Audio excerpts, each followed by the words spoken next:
us in this grand finale of the Tuesday edition of the Journal with Mmatsheko Mosito, with you for the rest of the show until 12 midday. So as South Africa continues to reflect on the state of its youth, much of the conversation is focusing on themes of unemployment, inequality and limited opportunity. Yet there's a growing case for seeing young people not only through the challenge and the challenges rather that they are facing currently, but through the value that they can create at this time.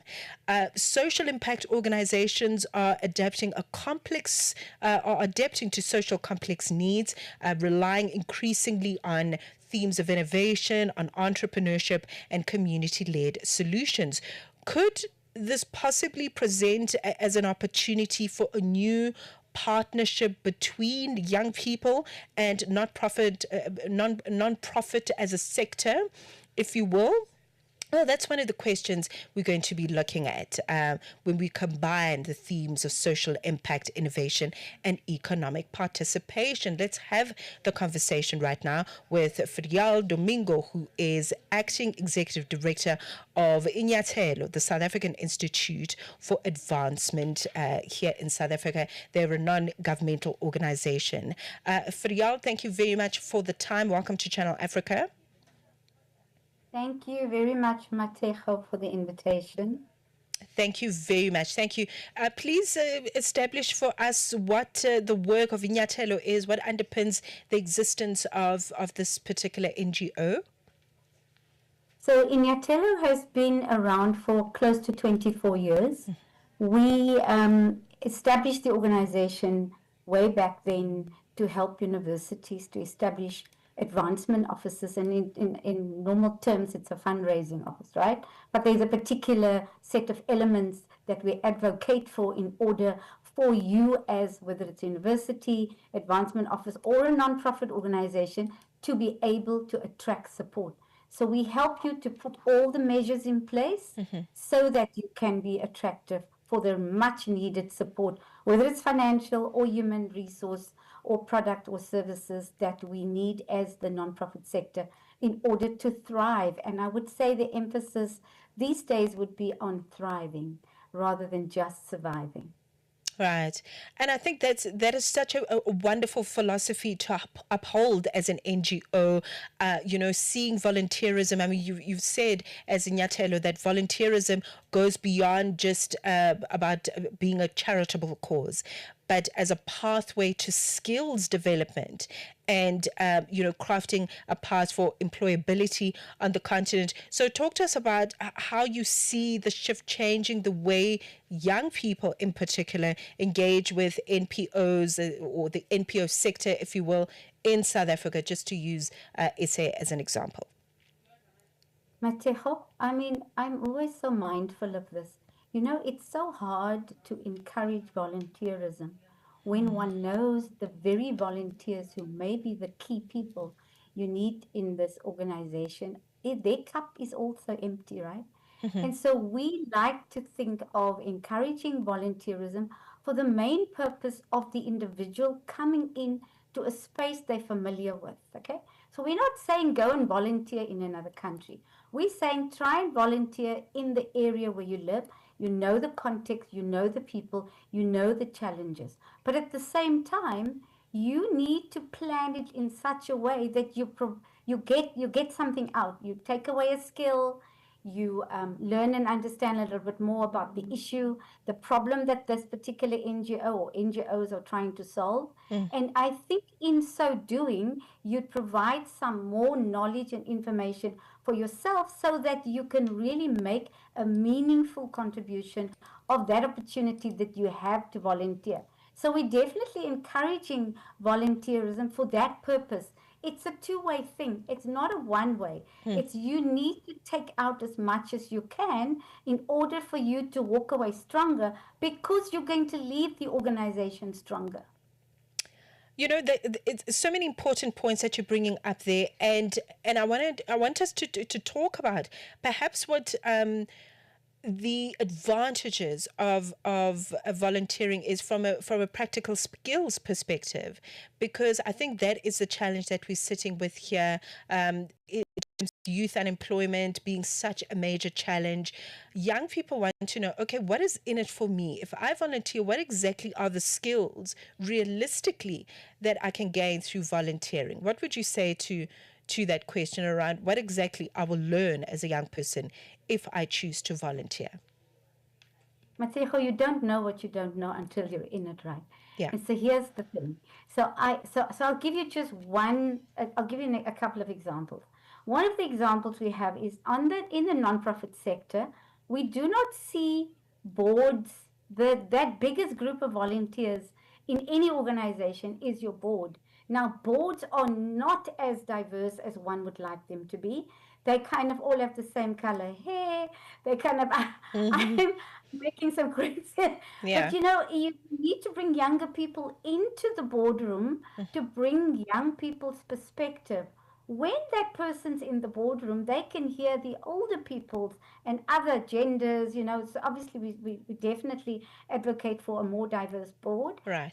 You then bring your perspective. You're after all these people are sitting in the room strategizing around some solutions for younger people, but without younger people. So we want that to happen. And I think in that process, that young person will acquire new skills, but must also be very deliberate. So I personally advocate for you go in a volunteer position, but you need to have a plan. Okay, the organization you Yes. go to need to give you a set of KPIs. Mm-hmm. Much like they're dealing with the paid staff, they need to do exactly the same thing with volunteers, because you can't just go in and out, have no idea what the roadmap is for the 6 weeks, 8 weeks, 12 weeks that I'm going to be here.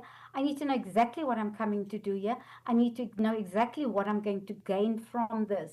And that's an honest conversation that you need to have, because there is no exchange of finances between the volunteer and the organization. So you might as well make it about the impact on me will be that I'm going to acquire this and that knowledge and skills. I'm going to come here to create maybe a social media program for the Mm-hmm. organization. Look and understand what digital skills exist. I, as a young person, can come in and bring that. We know that young people are very, very adept on the social media platform, but I can also tell you confidently the NPO sector does not have the resources or the money to develop those things. So it's often a huge gap. And when you have to think of how you communicate who you are and what you do, you know that if a donor looks for an organization, first thing they see, are you on social media? What are your people saying about the work that you do? If you don't exist on social media, you may as well not exist. So I think young people who is savvy in terms of that can come in. That's just one example of what they can do. The second thing, young people have access to young people.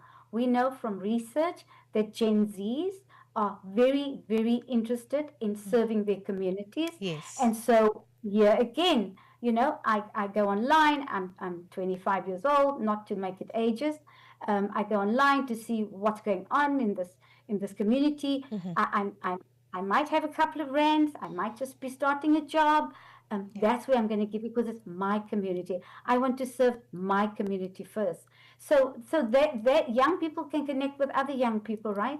We've seen an uptick in individual giving from Gen Zs. So that's something that we want to build on. You need young people to help you to access young people. Okay.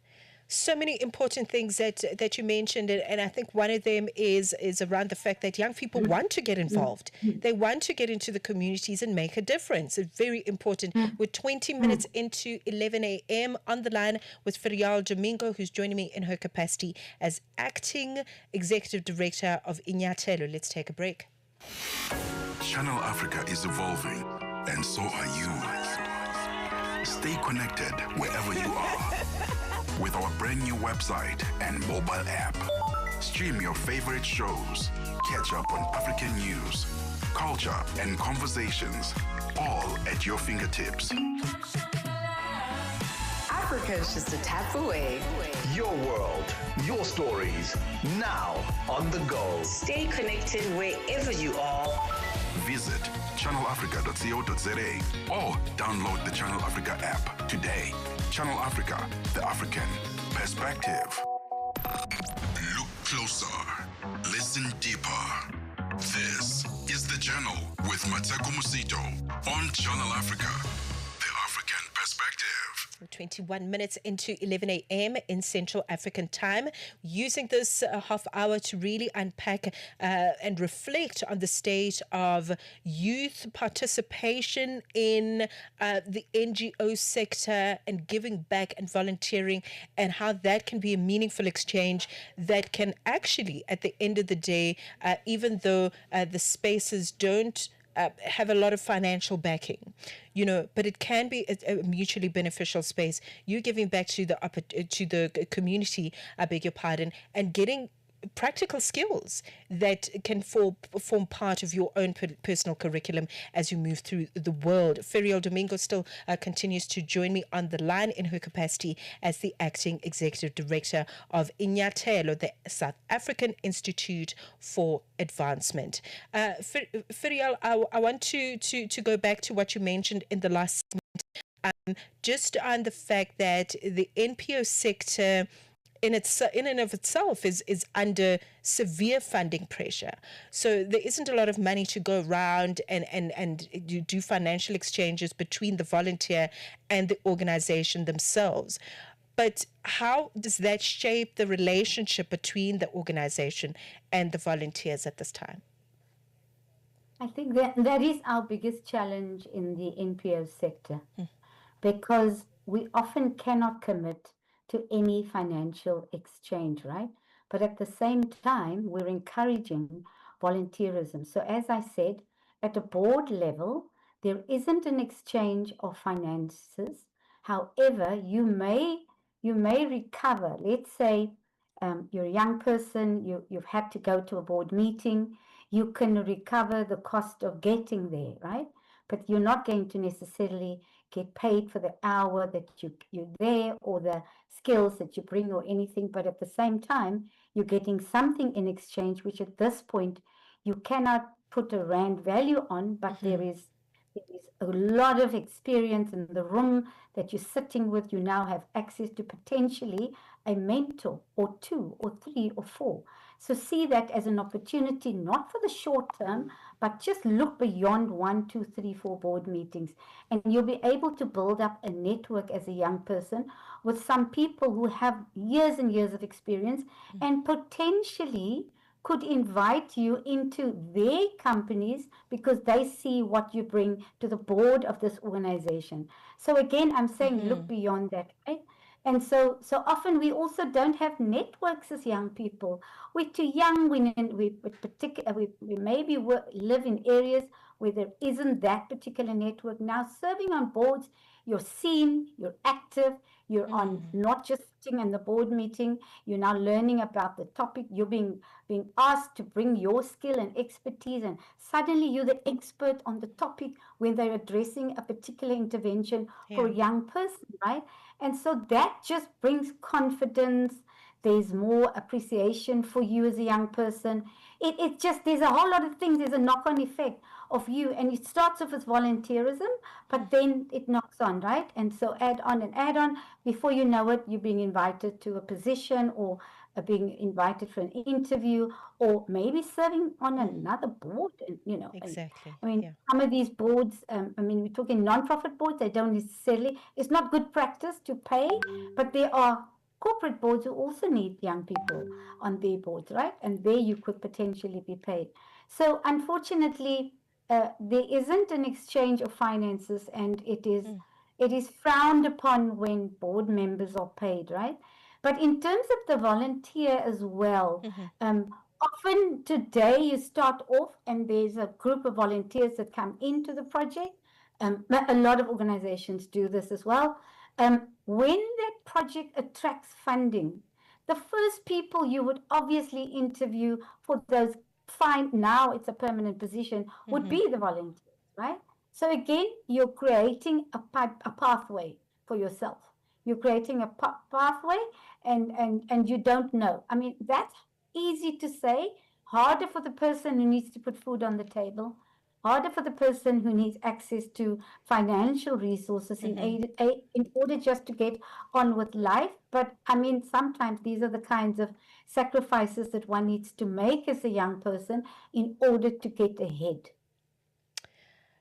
And I know Inyathelo calls them, the volunteers, that is the co-creators of sustainability. I love that term. Yes, Co-creators yes, of sustainability.